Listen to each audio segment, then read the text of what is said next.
کہ ایک ایک تنکا اللہ کی عزت کی قسم امام الانبیاء صلی اللہ علیہ وسلم سے محبت کیا کرتا ہے.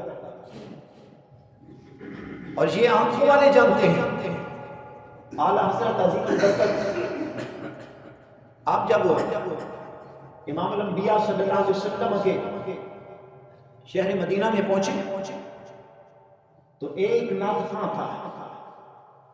اس نے نعت لکھی اور کہنے لگا حضور میں نے نعت لکھی ہے، میں آپ کے سامنے پڑھنا چاہتا ہوں. اور اس نے تشبیہ کیا دی. امام الانبیاء صلی اللہ علیہ وسلم کی قبر انور کے سامنے کھجور کا درخت موجود تھا. اس کھجور کے درخت کو مجنوں کے ساتھ تشبیہ دی اور امام الانبیاء صلی اللہ علیہ وسلم کی قبر انور کو لیلا کے ساتھ تشبیہ دیتی ہوئی اس نے شعر لکھا. جب پڑھا اعلیٰ حضرت آپ زاروں قطار ہونے لگے. آپ نے فرمایا کہ خاموش ہو جا. وہ خاموش ہوا. آپ نے فرمایا کہ یہ تو نے گستاخی کر دی ہے. کہنے لگا کہ میں نے محبت بھرے انداز میں یہ لکھا ہے. آپ نے فرمایا کہ تو نے اس درخت کو مجنوں اور امام الانبیاء صلی اللہ علیہ وسلم کی قربت انور کو لیلا کے ساتھ تشبیہ دی ہے. تو وہ پاؤں میں گر گیا. کہنے لگا حضور تو آپ ہی بتائیے کہ میں کس طرح تشبیہ دوں. آپ اعلیٰ حضرت فرماتے ہیں اگر تو نے تشبیہ دینی ہے تو اس طرح دے کہ قدسی کھڑے ہیں شاہ والا کے سامنے. امام الانبیاء صلی اللہ علیہ وسلم کو شاہ والا کہا. فرمایا کہ قدسی کھڑے ہیں شاہ والا کے سامنے. آپ قدسی جو تشبیہ دی وہ ان کھجوروں کے درختوں سے دی. آج نعت خواں ہم مخالف نہیں ہیں لیکن اس نعت خوانی کے مخالف ہیں کہ جن کے الفاظ گانوں کی طرز پہ پڑے جاتے ہیں، جن کے الفاظ امام الانبیاء صلی اللہ علیہ وسلم کی تعریف میں نہیں ہوتے بلکہ ان کی نظر کہیں اور بھی ہوا کرتی ہے. ایسی نعت نہ ہم اس نعت کو مانتے ہیں نہ اس نعت خان جو پڑھنے والا ہے اس کو مانتے ہیں. امام الانبیاء صلی اللہ علیہ وسلم کی سنت کا تاریخ ہمارے اسٹیجوں پہ کھڑے ہو کر ایسی ایسی بکواسات کرتا ہے کہ انسان مسلمانیت سے فارغ ہوتا ہے. ایک نعت خان سٹیج پہ کھڑے ہو کر نعت پڑھ رہا تھا اور جب حضرت امام حسین رضی اللہ تعالیٰ عنہ کا ذکر کیا تو اس نے گویا شعر کی صورت میں یہ کہہ دیا کہ حضرت امام حسین رضی اللہ تعالیٰ عنہ کی شہادت پر خدا بھی رو رہا تھا. اتنی بڑی گستاخی کر دی.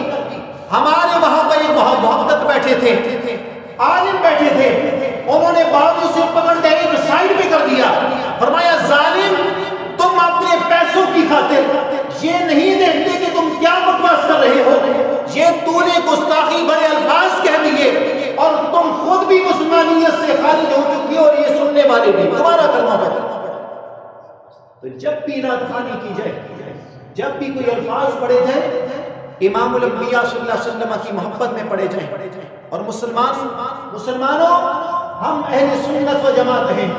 ہم اس نعت خوانی کو پسند کرتے ہیں کہ جس میں امام الانبیاء صلی اللہ علیہ وسلم کی تعریف ہو.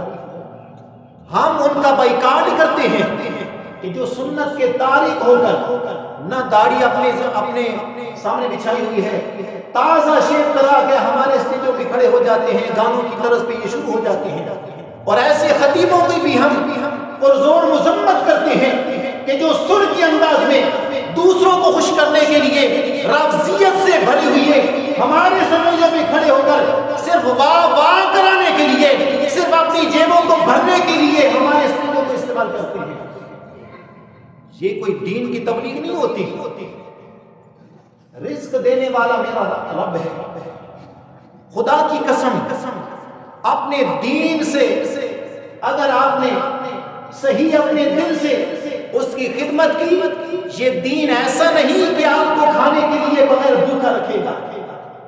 اللہ کی عزت کی قسم میں نے آج تک اپنی پوری زندگی میں کوئی ایسا حافظ نہیں دیکھا کہ جو صرف حافظ ہو اور وہ بھوکا سویا ہو، اس کے خاندان والے بھوکا سوئے ہوں، اس کے بچے بھوکے سوئے ہوں، لیکن اللہ رب العزت وہ صرف حافظ قرآن کو بھی اتنی عظیم چیز دے دیتا ہے کہ وہ آپ سے بڑھ کر کھانا کھاتا ہے، آپ سے بڑھ کر وہ اچھی رہائش میں رہتا ہے. کیا ہوا آپ عزت نہیں کرتے؟ کیا ہوا اس کی خدمت نہیں کرتے؟ لیکن میرا رب اگر ایک صرف حافظ قرآن ہو تو اس کو محروم نہیں ہونے دیتا، دنیا میں ذلیل نہیں ہونے دیتا، بشرطے کہ رب پر بھروسہ رکھتا ہو، رب پر توکل کرتا ہو. ان کی تنخواہیں کتنی ہوتی ہیں؟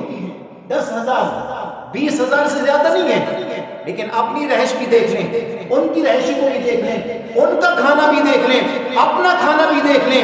ہاں کوئی وہ ہے کہ جس کی نظر صرف پیسے بھی ہوا کرتی ہے، وہ عالم نہیں ہے جس کی نظر پیسے بھی ہوا کرتی ہے، وہ دنیا میں بھی ذلیل ہوتا ہے، کل قیامت والے دن بھی ذلیل ہوتا ہے.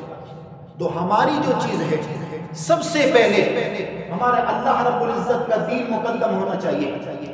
اگر کوئی حافظ ہے تو رب کا قرآن جو اس کے سینے میں ہے مقدم ہونا چاہیے، کسی کی چاپلوسی نہیں. اور میں اپنے ذات کی بات کرتا ہوں، چھوٹا سا بچہ بھی حافظ قرآن آ جائے اس کی جوتیاں میرے سر پہ ہوا کرتی ہیں. بڑے سے بڑا جاگیردار آ جائے میں اسی جوتی کی نوک پہ رکھتا ہوں رب کے دین کے پیچھے. اور یہ بات ہمارے محقق کہتے ہیں، ہمارے سلف و صالحین کہتے ہیں کہ اگر کوئی عالم صرف پیسے کی وجہ سے کسی کی عزت کرتا ہے تو اس کی عزت کرنا حرام ہے. اور امت کے لیے بھی یہ درس ہے کہ اگر کوئی پیسے کے لیے کسی کی کوئی عزت کرتا ہو، صرف جاگیردار ہونے کی عزت کرتا ہو، تو وہ حرام کام کرتا ہے، اسے حرام کام نہیں کرنا چاہیے. اور ہاں کوئی رب کے دین کا طالب علم ہو، پیسے والا ہو، جاگیردار ہو، رب کے دین سے مخلص ہے تو اس کی جوتیاں ہمارے سر پر موجود ہیں. لیکن ہم ان لوگوں کا بائیکاٹ کرتے ہیں، ان نعتخوانوں کا بھی بائیکاٹ کرتے ہیں، ان مولویوں کا بائیکاٹ کرتے ہیں، ان عالموں کا بائیکاٹ کرتے ہیں کہ جن کی نظر صرف پیسے کی وجہ سے مصطفیٰ کریم صلی اللہ علیہ وسلم سے جو ہے وہ اپنے زیادتی ہو رہی ہے. اللہ رب العزت ایسے مولویوں سے بچنے کی توفیق عنایت فرمائے، ایسے نعتخوانوں سے بچنے کی توفیق عنایت فرمائے. اللہ رب العزت ہمیں صحیح دین پر چلنے کی توفیق عنایت فرمائے.